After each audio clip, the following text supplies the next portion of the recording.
Another technique for gathering information for user stories is workshops. A workshop is a good way of gathering a variety of inputs and opinions. Be careful when choosing attendees. Sometimes employees will not be as open when their manager is in the meeting, depending on his or her management style. Healthy debate should unearth issues and pain points that might be overlooked in a one-to-one interview. The workshop is also a great change agent for keeping users involved in the project, which aligns with the values and principles of the Agile Manifesto. You can also use questionnaires to collect information.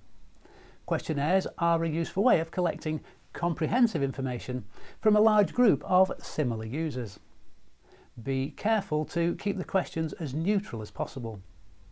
You can then collate all the information received, redistribute the collated information either for discussion in a meeting or via an email after the meeting.